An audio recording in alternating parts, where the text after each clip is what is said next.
Good afternoon. Thank you for being here and welcome everyone. My name is Mohammed Lashimi. I'm the President and Vice Chancellor of Toronto Metropolitan University. I would like to begin by thanking Minister Anand for taking the time to be with us this afternoon. I'm very delighted to be able to welcome you to our campus for, this is our second ever in-person democracy forum. Of course, we have many people that are still with us online, so virtually we have many more people. While I'm grateful that we are able to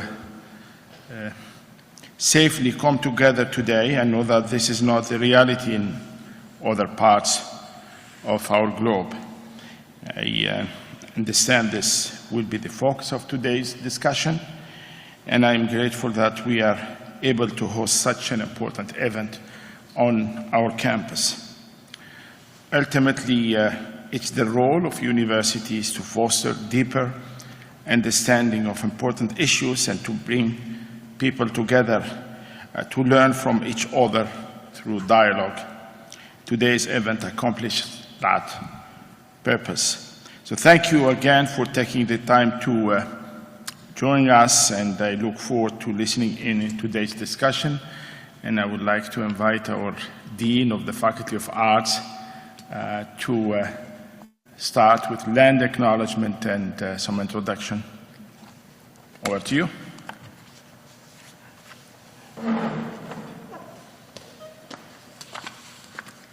Thank you very much, President Lashmi. I'm Pam Sugerman, Dean of the Faculty of Arts at Toronto Metropolitan University, and I'm really delighted to welcome you to this 24th Democracy Forum. It's hard to believe it's 24 in the Faculty of Arts.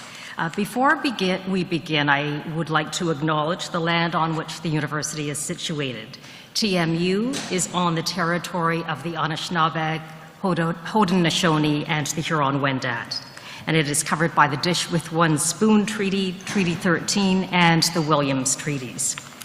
Now, like many others in the TMU community, I continue to reflect on the meaning of land acknowledgements, particularly in light of our reckoning with this university's own history of colonization, and history that exists not only in the past, but very much shapes the present day.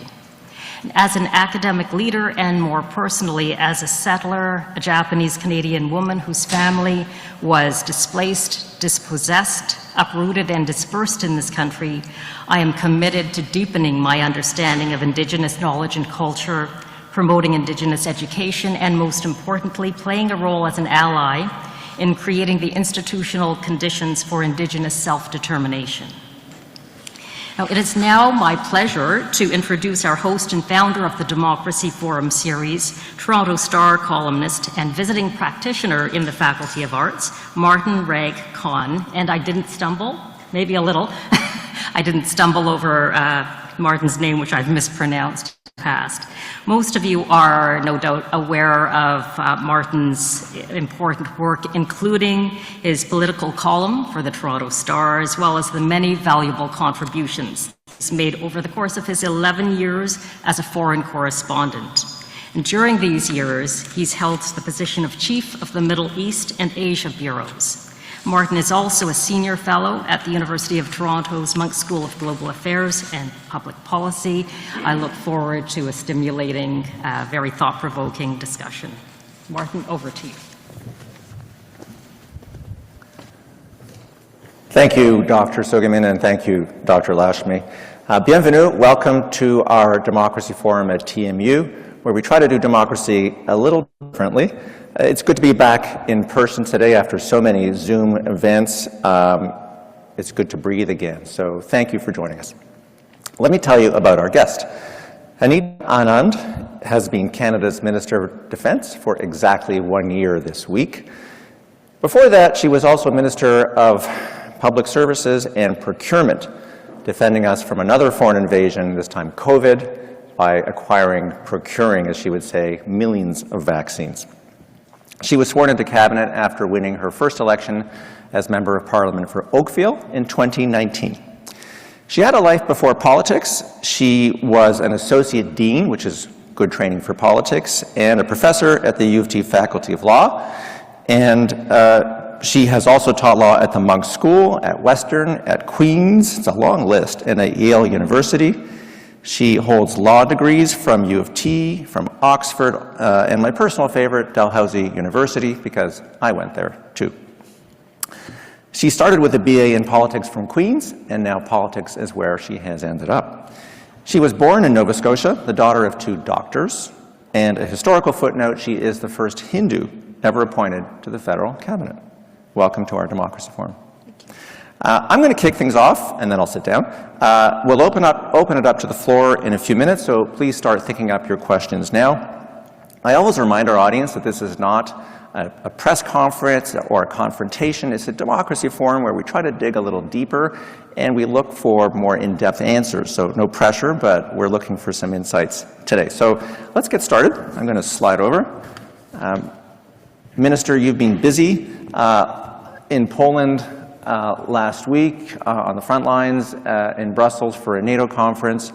Tell us, since this is a democracy forum, what's the fight in Ukraine really about? Is it about defending Ukrainian territory, Ukrainian democracy, democracy beyond Ukraine's borders?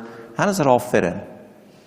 So, since the further invasion of Ukraine by Russia on February 24th, the NATO allies have been united in standing against Russian illegal and unjustifiable aggression by form of an invasion, but also in defense of the rules-based international order, which has kept us all safe since the end of the Second World War.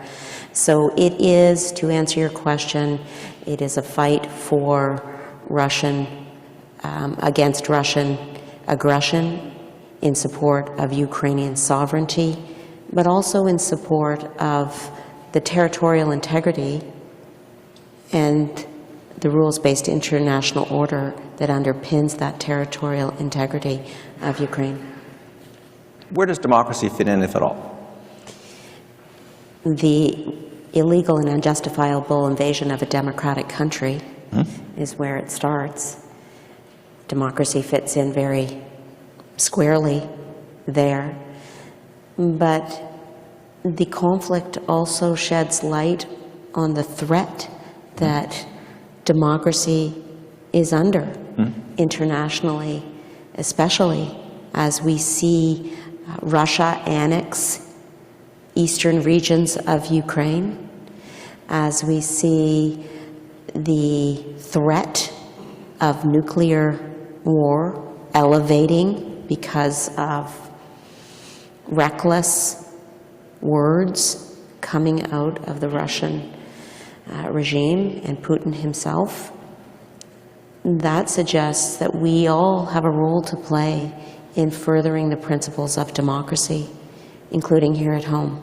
Okay, because it's a tricky concept of are we fighting for democracy or territorial integrity, and sometimes the two overlap. But I'm thinking about how bound up we were in the idea of promoting democracy in Afghanistan, the last major war that Canadian troops were involved in, and that didn't turn out so well. So are there any lessons to be learned about mixing in democracy and territorial integrity? So I want to take a step back, as we should do when we're dealing with complex concepts such as democracy. Yep.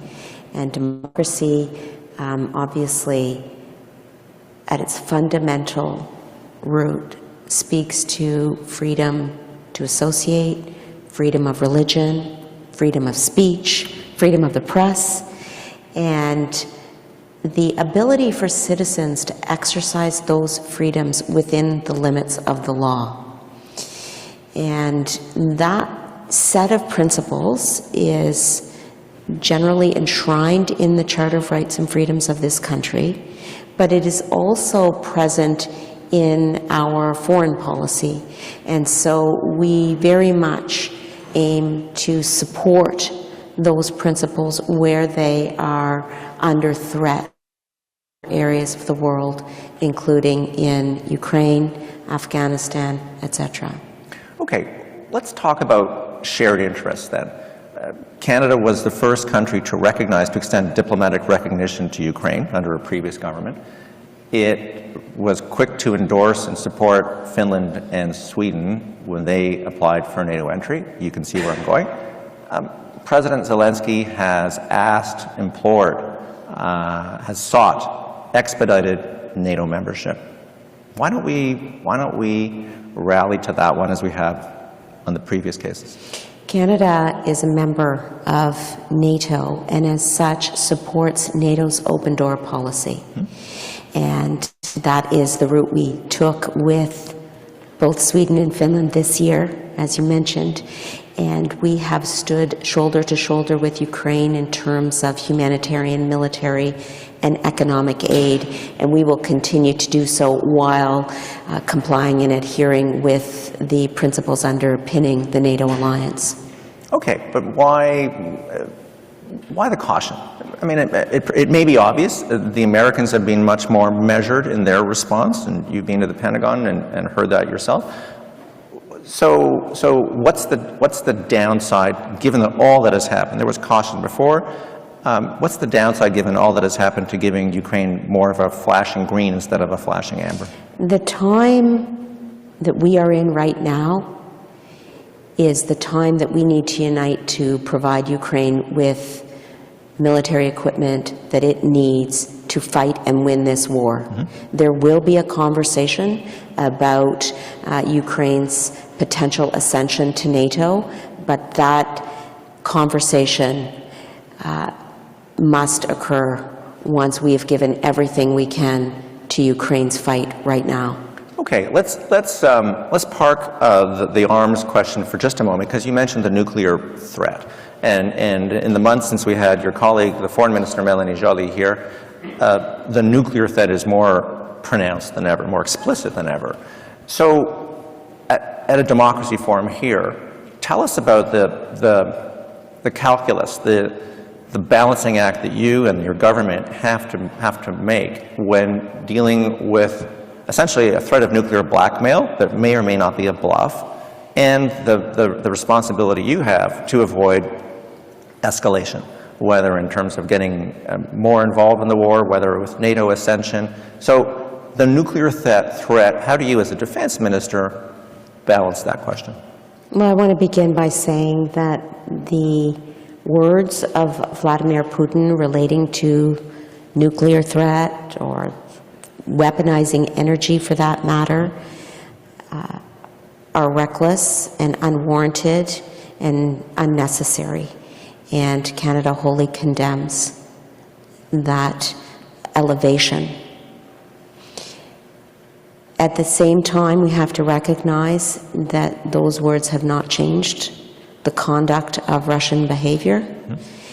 And in the final instance, we will continue to be vigilant as an alliance and as a country in terms of every action that we take and we support vis-a-vis Ukraine.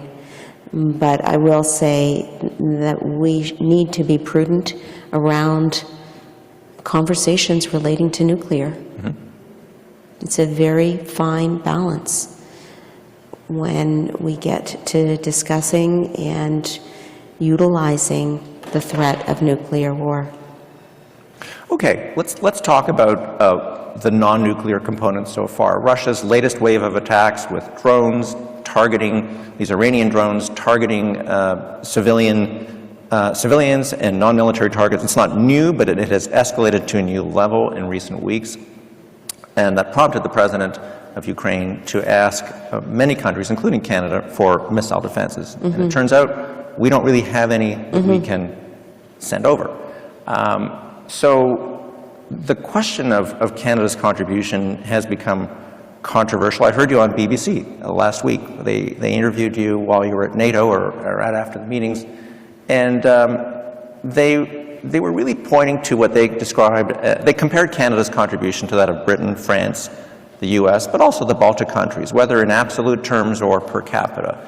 And they suggested that we aren't going far enough. And I think there was a bit of a dismissiveness about how we're sending wool uniforms for winter, which, by the way, is important in winter, but we're sending more than uniforms. I know you're going to have a list: howitzers, Hercules planes, engineers. There's a lot in the mix. But is there just a perception gap, or is there a gap between our promise and what we've delivered that you think we can do better at? Well, Martin, I really appreciate the question and the way it's framed, because I agree with you, and I would very much like to tell you what I'm hearing on the ground vis-a-vis Canada's contribution. Alexei Reznikov, the defense minister of Ukraine, continually refers to Canada as a leader in terms of military aid and training of Ukrainian soldiers. We've trained over 33,000 Ukrainian soldiers on the tools they need to fight and win this war. The Secretary General of NATO, Jens Stoltenberg, has repeatedly referred to Canada as a leader in terms of aid to Ukraine, referring not only to training but also to military equipment. And so those aren't my words, those are the words of people at the center of this conflict. And I will add to that Canada has put on the table over $600 million of military aid, some of which you listed. But I want to tell you about the process by which we come to determine what aid we are sending. And that process is a direct conversation between Minister Reznikov, Ukraine's defense minister, and me. And he calls me, or we meet face to face, as we did last week, and he sits before me and tells me what specifically Ukraine needs.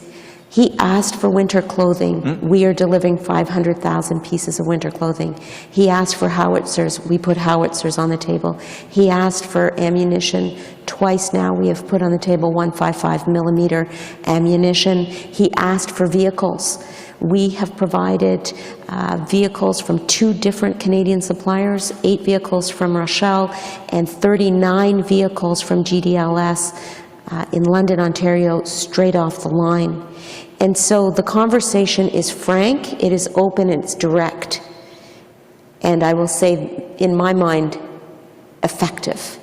And I'll just give you a little anecdote of my meeting with Minister Reznikov last week at NATO. So the meetings are very tightly scheduled because of the number of countries there and how many people want to meet with each other. But he and I both knew that we needed to speak with each other, and we met in the room after the contact group meeting that Lloyd Austin gets together before our NATO meetings often. And I was waiting in the room, and he ran in, he hugged me, and he presented me with a gift of 2 T-shirts that somehow, while his country is in the middle of a war, fighting for their sovereignty and stability, he managed to remember to bring me a gift that he wanted me to. What do the T-shirts say? They're made by Ukrainian suppliers, and they are essentially in support of Ukraine's fight for their life. Okay. So sending winter clothing, given what's ahead. There is going to be a brutal winter, and Russian-Ukrainian winters are how wars are decided. So that is not a laughing matter. It may be that this narrative has also been wound up with the slow reaction that Canada seemed to have at the beginning, when we were fussing and debating and dithering about lethal weapons versus non-lethal weapons. Before the conflict really erupted again in February. So if you had a do-over, would you do it differently or the same in terms of the way you staged that launch of transfers? The training took a long time. That was an investment we made long ago. The deployment to the Baltics, that was ahead of the curve. It's since increased. But the discussion about non-lethal weapons, given what has unfolded, was that a mistake? Well, I don't fully agree with your characterization of what happened before the conflict, simply because we were able to get lethal aid over to Ukraine before the conflict began. And so we will continue to send shipments of aid to Ukraine in support of their effort. But I want to say at a deeper level, we have... Hello. Thank you for expressing yourself at our Democracy Forum. You've had a chance now to put the sign up. We're here to ask questions, so I hope you're going to just let us carry on and not block the view of people. So thank you for coming. Could I see your sign, please? Yeah. Trudeau for... Okay. Well, thank you for sharing that with me. I want to say that the aid that we have sent to Ukraine is the aid that is in support of democracy and sovereignty and the rules-based international order, that same order that has kept you, everyone in this room, and our country and countries safe since the end of the Second World War. Is Ukraine really a democracy? They've outlawed political parties. So you know what? There's going to be a question period, so give us a few more minutes, and you're welcome to ask your question. So stand by, and I will come to you. And if you don't mind, have a seat, and then you can ask a question too, if you like. But I think you've had a couple of minutes now. If you don't mind, you can either listen, or you can leave us. Or you can set up your own Democracy Forum and invite people to come. Okay, I guess that's a no. Thanks. Okay, let's carry on. Folks, that's show business, but democracy is a serious business, and we're here to listen and let people talk and ask questions and listen to the answers. So I'm going to carry on and ignore that distraction because the show must go on. So we may have lost your train, but I'm going to ask you about I actually lost my train. I'm only so good at multitasking. Bear with me. Oh, so let's drill down on capabilities. We talked about what you've given. I actually was in the middle of saying something, so maybe I'll continue with what I was actually saying. And what I was saying is that Canada has supplied the $600 million or so of military aid, and it hasn't just been aid from the inventory of the Canadian Armed Forces. What we have been doing is partnering with industry, and in particular GDLS in London, L3 Harris in Hamilton, Ontario, and Rochelle in Mississauga. And what that means and signifies is that industry has a role to play in this fight. And in particular, I've met with industry, and they are able and willing to recognize not only the operational imperative of assisting Canada and the Canadian government, but also the moral imperative of doing so. And I want to thank the participation of industry in terms of making sure we get aid to Ukraine as soon as possible. Okay. I'm going to say, by the way, you're actually also blocking our shot. So for people who are actually trying to listen to this on television or on YouTube or on the star.com where it's streaming, if you don't mind, perhaps you could move over so that you're not actually just trying to shut us down. Thank you. Okay, so let's drill down on Canadian capabilities or the lack of them. Every defense minister, since I was a young political reporter, has been asked about defense spending. The peace dividend that people hope for appears to now be receding into the past. Canada ranks, I believe, 24th. I'm sure you're on top of the numbers, so if I'm wrong, correct me. 24th out of the 29 members in NATO in defense, in terms of our percentage. We're at 1.4% of GDP for defense, and the target should be 2%. So my question is, how do you persuade voters and your fellow politicians in Parliament, in Cabinet, that Canada needs to spend more given the current state of affairs? I actually look at a few other things in addition to the items that you mentioned, Martin. One of them being that Canada is the 6th largest defense spender amongst the NATO countries. So the statistic that you mentioned takes a percentage of GDP. Yep. Many of the countries ahead of Canada have a smaller GDP. Therefore, they are able to reach the 2% target more quickly They have a than lower Canada. denominator, correct. Exactly. And so I also like to look at the total number of dollars spent on defense, and Canada is the 6th largest defense budget. Do you believe it's important to spend more? And if so, how do you persuade people that they have to? I just want to add one more important point before I get to that question, and that is in terms of boots on the ground. Canada has a very large presence in NATO by leading the Enhanced Forward Presence Battle Group in Latvia, which we have done for 5 years and will continue. We are elevating that with our allies to brigade level. We have 3,000 troops or so at the ready in case they are called up by NATO. And we are seen as a leader at NATO by Jens Stoltenberg and others. So it's important to look at the tangible contribution that Canada makes as well as our overall defense spending. I will say that in terms of voters and your question relating how you convince voters,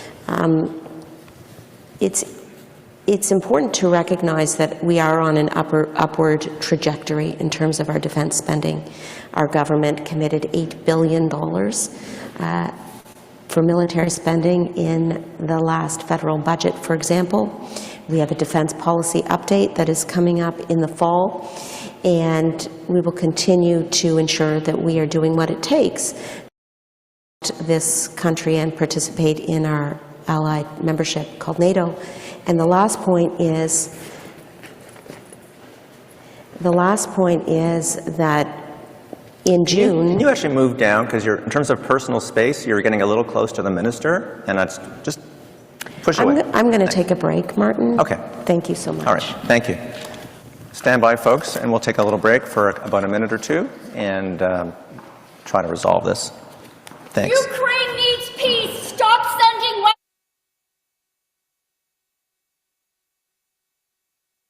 I hope we can resume. We're just waiting for the minister to join us. My apologies for the delay. That's democracy in some form. I hope we can continue without an interruption, because otherwise no one can hear anybody. Stand by for 2 minutes. I want to just stress, though, that personal safety is paramount. If there's anyone else planning the same idea, thanks.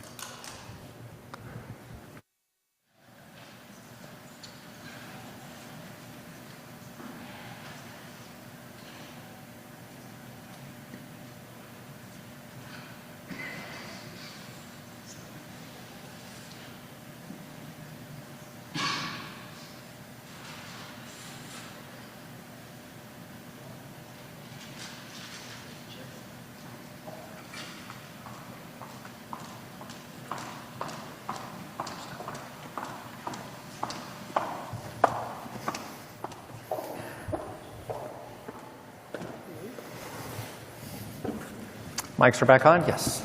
All right. Thank you for coming back. Oh, no problem. That's democracy. Well, it's a form of democracy, but we're here to listen, to hear each other out. Okay. Did you want to finish an answer, or should we move on to the next question? I'm fine to move on, Okay. whatever works for you. I am going to shift gears slightly before we open it up to the floor in the time that we have left. Here's a question that was sent to me in advance by Tracy Rainey, who is a political scientist here at TMU who I often work with. Couldn't be here, but really wanted me to ask you this. Committed to ensuring sexual misconduct and discrimination are eradicated within the Canadian military. Where are you at in this process? What permanent changes can we expect to address the sexist culture embedded in the Canadian Armed Forces? Just a bit of background for our audience.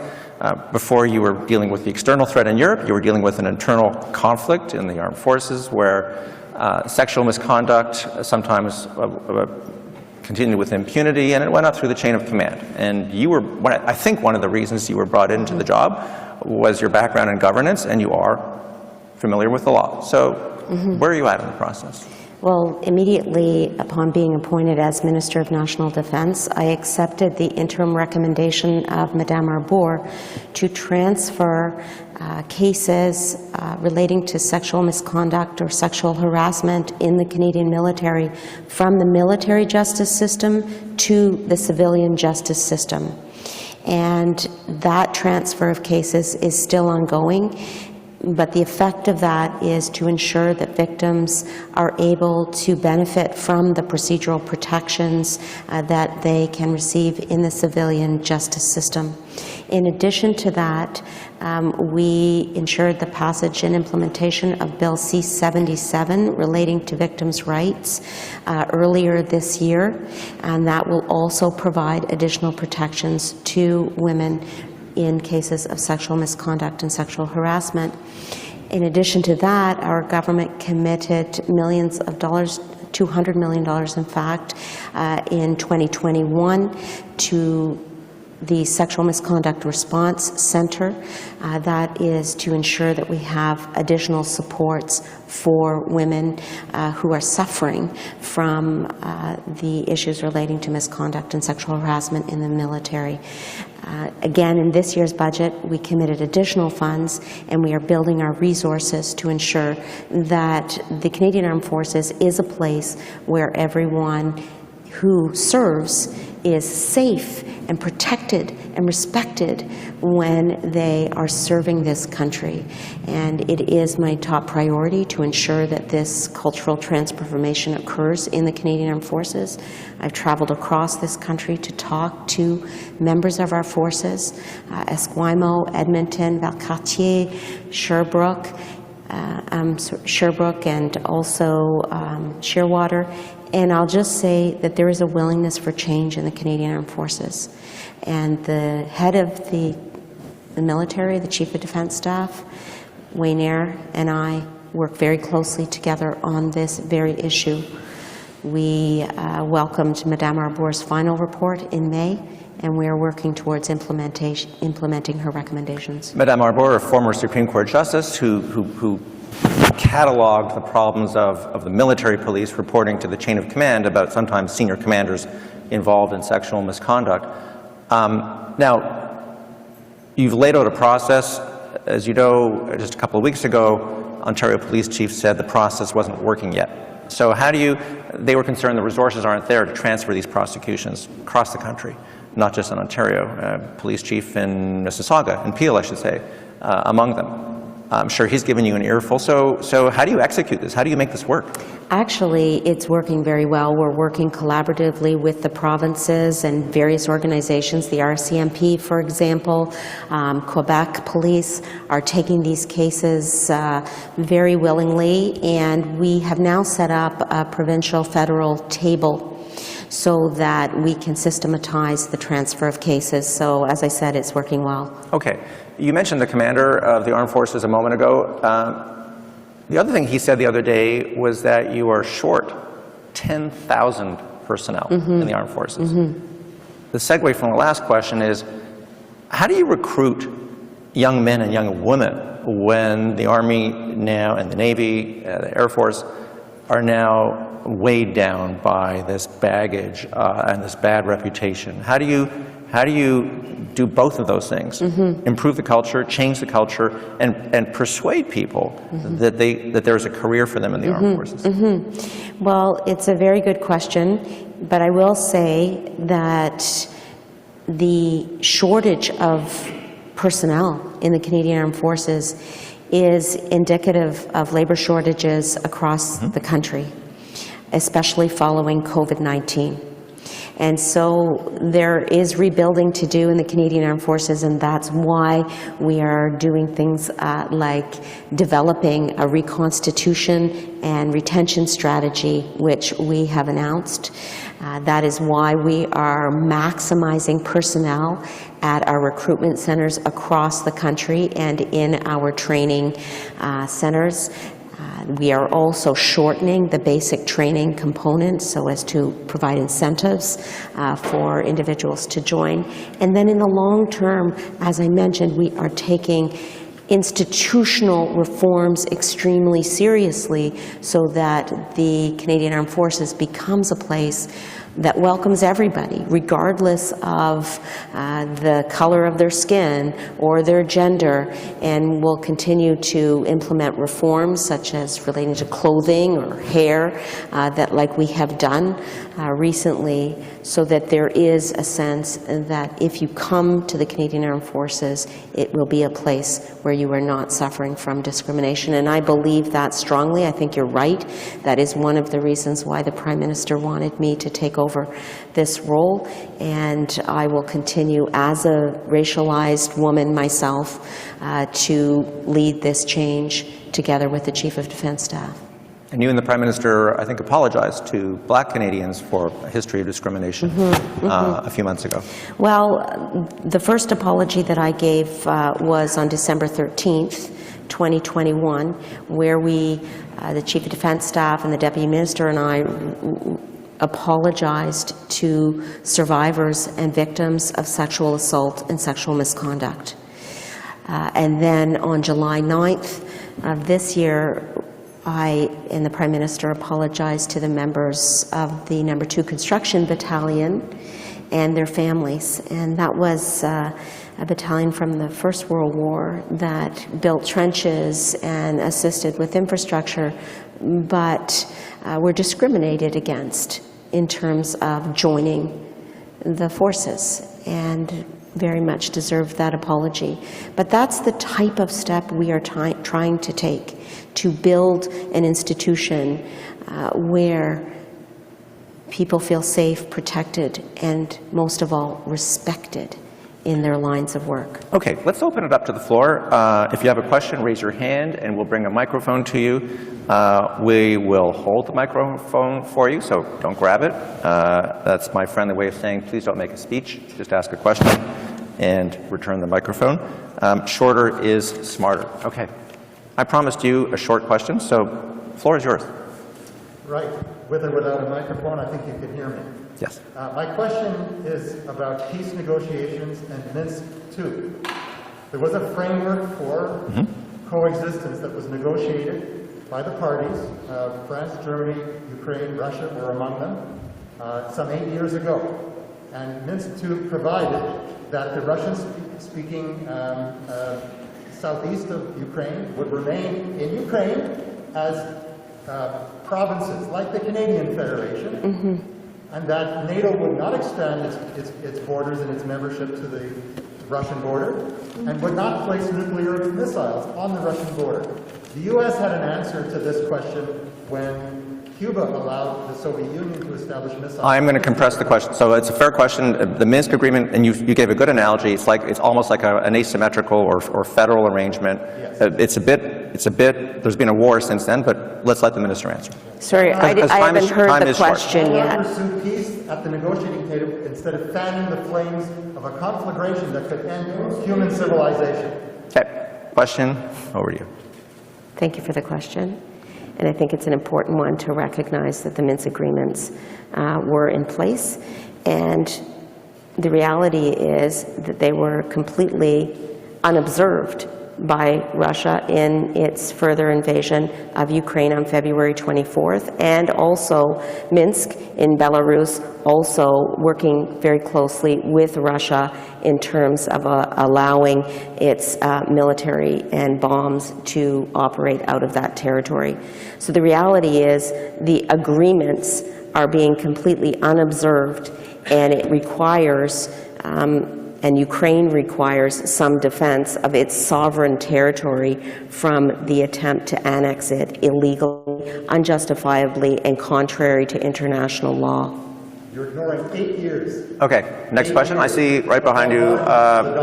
Sir, thank you. I promised I'd give you a question, and thank you. So I see right behind you, I see Boris Wisniewski, a former member of parliament, and also active in the Ukrainian World Congress. Who has been offered a microphone but can also use a booming voice. Go ahead. And Boris, you did ask a wonderful question when the foreign minister was here, but it was also a bit of a speech, so time is short. Over to you. Thank you. And let me just start off by saying thank you, Minister, for all of your service. I'd like to follow up on a line of questioning that Martin had.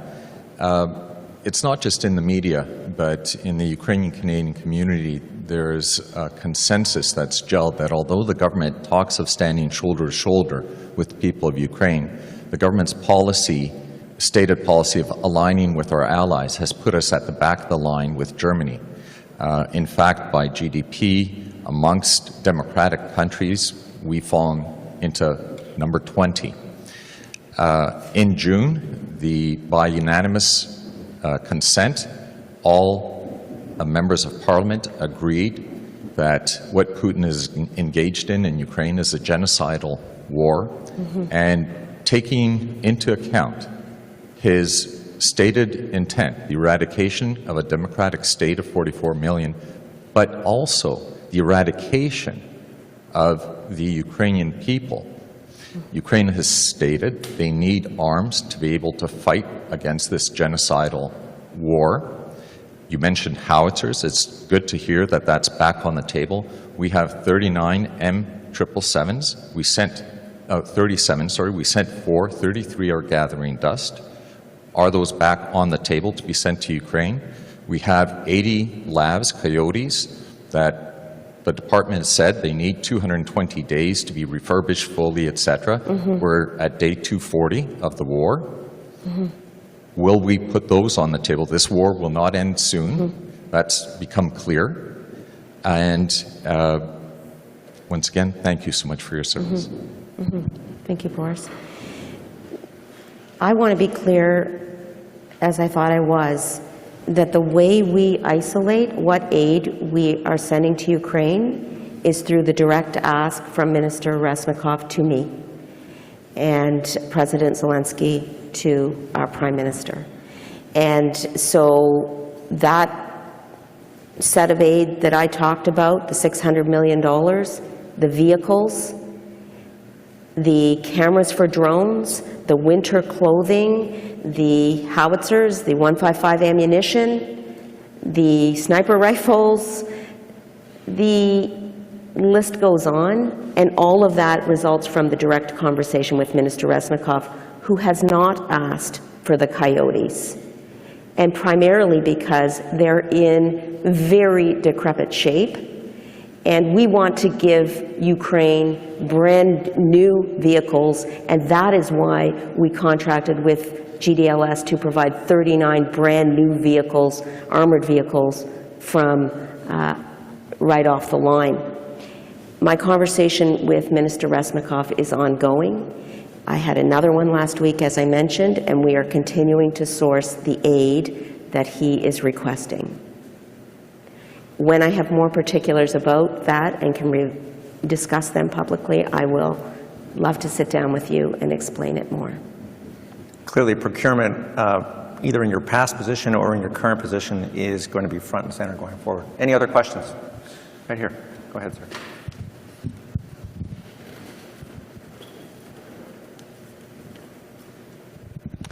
Thank you for supporting Ukrainian. And I believe supporting Ukraine means supporting democracy around the globe and human rights. What I see, some facts in the region. I was born there, I have lots of friends, and I get a lot of facts, daily basis. We know Putin is not representing Russia if there is a referendum, like here, if it's an election, free election. So when I talk Putin, you may take it Russia. I don't like to talk this way, because dictators never represent the people. So Putin and allied, most of them, I have the fact they are dictators, most of them. I don't say all. I'm a mathematician. So Islamic Republic, the closest, is the big supporter, is a regime, it's not against people. It's a regime in support of Putin. And I have some fact that some weapon that is sent from Iran, Islamic Republic, sorry, it's not Iran, Islamic Republic of Iran, in support of Putin, is used in Ukraine against human rights, against people. It's manufactured in Islamic Republic of Iran. The core of those weapons is manufactured in Bombardier, the engine of those flying weapons. So how can I don't cry? Okay. Strategically, we are in favor of Ukraine, but by tactic, that I believe you are more in tactic than the strategy, something I cannot believe. So the question is, are Bombardier components are in those drones from Iran? I actually need to follow up on that question, and I will do so with my Chief of Defense Staff. Okay. We're actually short of time because we lost a lot of time. There are two questions that I need to get in to circle back to before the minister has to leave, and if there's still time, we will open it again to the floor. We've talked a lot about global security today, and ironically, I want to ask you a question about personal security today. We all saw the Deputy Prime Minister, Chrystia Freeland, your cabinet colleague, accosted by a pretty hostile protester in Alberta last month, and I think that caused a lot of people to take note. I've been watching politicians and security for years. It was a pretty jarring event. What went through your mind, and what was the discussion among other colleagues? And we can see security here today for you. No one likes to talk about personal security, but it's kind of out there now. So what went through your mind at the time? Well, upon seeing the video, immediately got in touch with her to tell her that I am here for any support if she needed. And I, of course, was very concerned for her safety. She's a dear colleague, and I respect her immensely. On the broader question of the security of politicians, I think it is definitely a conversation that we need to have, but it's important to recognize that we do live in the democracy where free speech is a hallmark of our democracy and should be respected.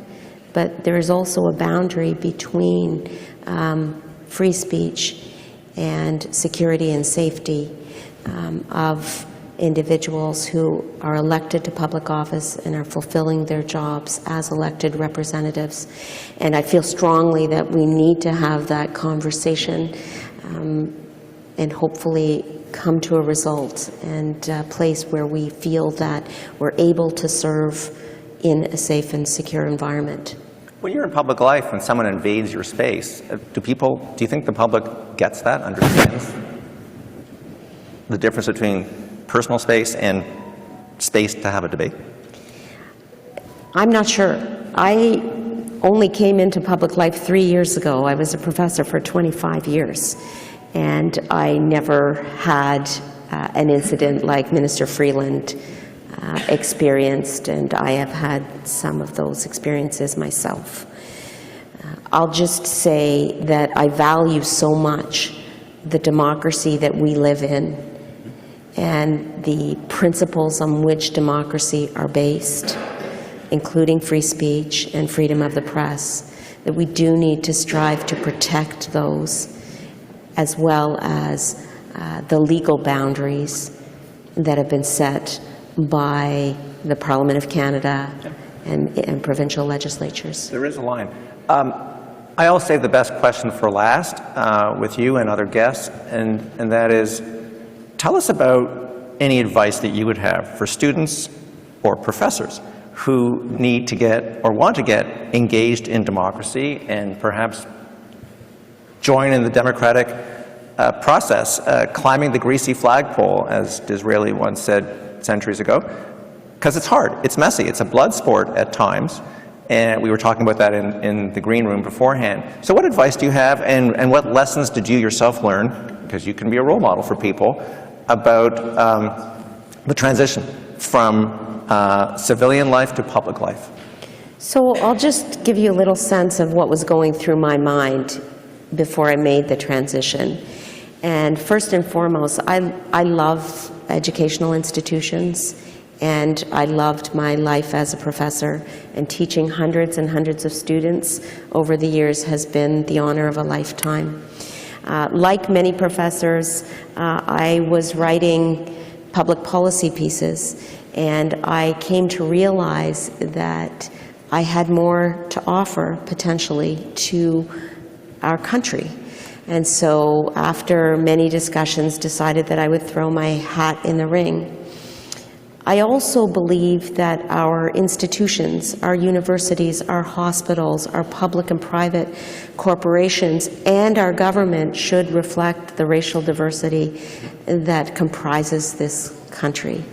And I thought that I may be able to add something to the demographic composition of the Parliament of Canada as well.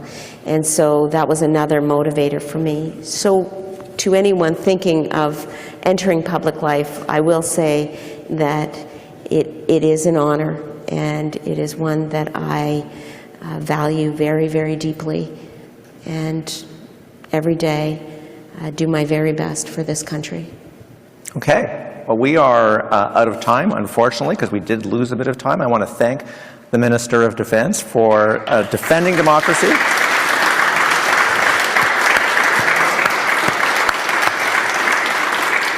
I want to. Well, that's a lot. That's a loud. Usually people wait till I say thank you, but this time you got the crowd jumped the gun. Okay, I'm just going to thank the Minister of Defense for defending democracy and for defending herself at the Democracy Forum. Merci, Megwech, and we hope to see you again at TMU. Thank you, everyone.